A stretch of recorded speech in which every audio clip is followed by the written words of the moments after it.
Welcome to NS library. আজকে আমি তোমাদের যে টপিকটি আলোচনা করব সেটা হচ্ছে টাইপস অফ মার্কিং পাঞ্চ। আমরা যখন জব করি সেখানে একটা প্রসেস থাকে মার্কিং এবং পাঞ্চিং।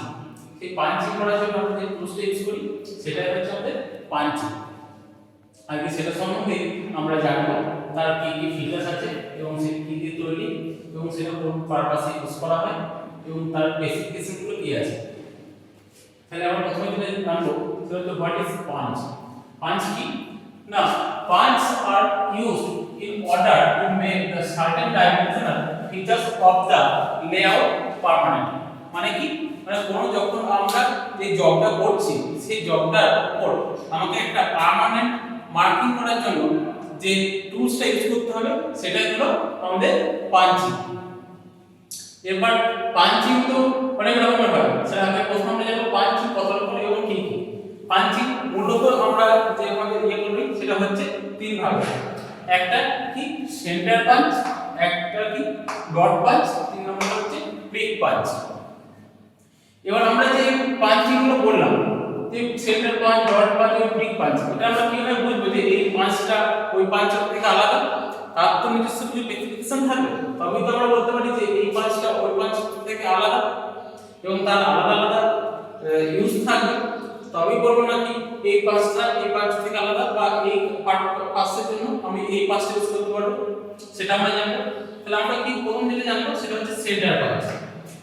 সেন্টার পাঞ্চ কি না, সেন্টার পাঞ্চ হলো সেই পাঞ্চ যেটা কি দেখো কি বলেছে, the angle of point is 90 degree. তাহলে কি অ্যাঙ্গেল অফ পয়েন্ট, অ্যাঙ্গেল বলতে কি বোঝায়? আমরা এখন ছবিটা লিখতে পাবো যে আমরা যে এই ছবিটা দেখতে তার যে পয়েন্ট আমাদের যে সোজা অংশটা এর একটা অ্যাঙ্গেল আছে, এই অ্যাঙ্গেলটা কত না সেন্টার পাঞ্চের ক্ষেত্রে কত 90 ডিগ্রি। যে এই পয়েন্টটা কতটা হবে 90 ডিগ্রি, সেটা এখানে বলেছে the angle of point is 90 degree is the center punch. The punch made by this is the point and not very deep. এই পাঁচটা যখন ইউজ করব তখন কিন্তু আমরা ওই জবটার উপর খুব বেশি ডিপ ভাবে হোল্ড করবে না, মানে বর্ত মতো হবে না।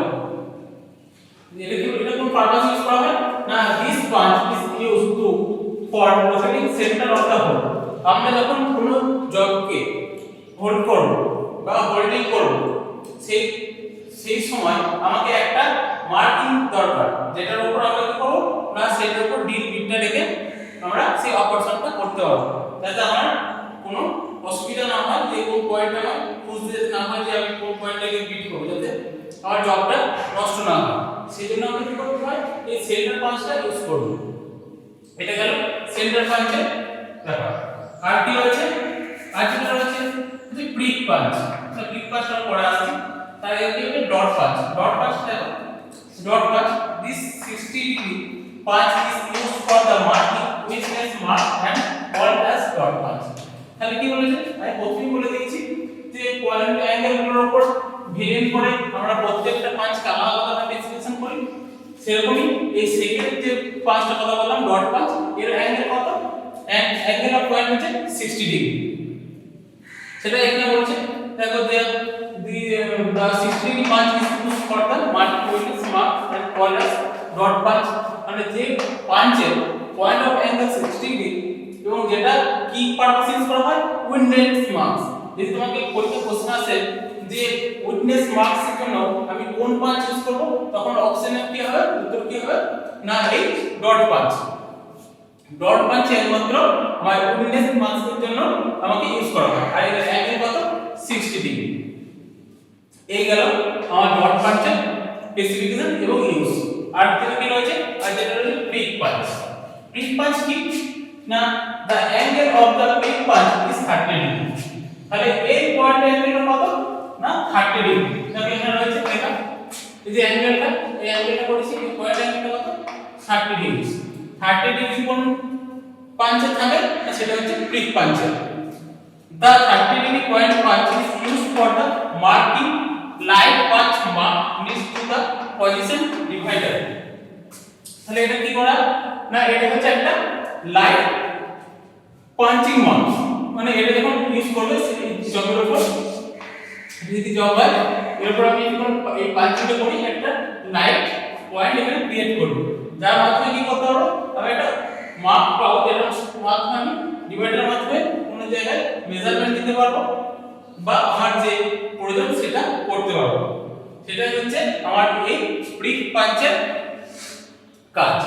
আর যেটা রয়েছে এই যে পাঞ্চিং, এই পাঞ্চটা কি দিয়ে তৈরি, এটা হচ্ছে high carbon HCS high carbon steel দিয়ে তৈরি। তাহলে পাঞ্চিং কি দিয়ে তৈরি না, হাই কার্বন স্টিল। এই গেল আমাদের মূলত এই তিনটি ভাগে ভাগ করা যায়। তাছাড়াও আমাদের কিছু পাঞ্চ আছে, যেটা হচ্ছে লেটার পাঞ্চ আর একটা হচ্ছে নাম্বার পাঞ্চ। এগুলো আমরা কোনো জায়গায় মার্কিং করতে বা কোনো জিনিসের স্পেসিফিকেশন আলাদা আলাদা করার জন্য আমরা কিন্তু এই দুটো পাঞ্চ ইউজ করি। একটা হচ্ছে নাম্বার পাঞ্চ আর একটা হচ্ছে লেটার পাঞ্চ। যেটা নাম্বার পাঞ্চ সেটা পাঞ্চের এই যে পয়েন্টগুলো থাকে না, ওয়ান থাকে কি এরকম সিঙ্গেল নাম্বার থাকে 1 2 3 4 করে এইভাবে 9 পর্যন্ত নাম্বার থাকে, 0 থেকে শুরু হয়। সেরকম আমাদেরও ওই যে লেটার পাঞ্চ আছে, লেটার পাঞ্চের ক্ষেত্রেও এরকম A B C D এইভাবে পুরো পাঞ্চিংটা হবে। আমি যখন কোনো এই জবের উপর ওই পাঞ্চিংটা করব, সেখানে কিন্তু আমার এই A অ্যালফাবেটটা উঠবে। এইভাবে কিন্তু আমি সেই জবটার উপর আমার যে কোডের অনুযায়ী আমি এই পাঞ্চিংগুলো করতে পারবো। এই ছিল আজকের ক্লাস। যদি তোমাদের ভালো লাগে এই ক্লাসটি লাইক, কমেন্ট এবং শেয়ার করো।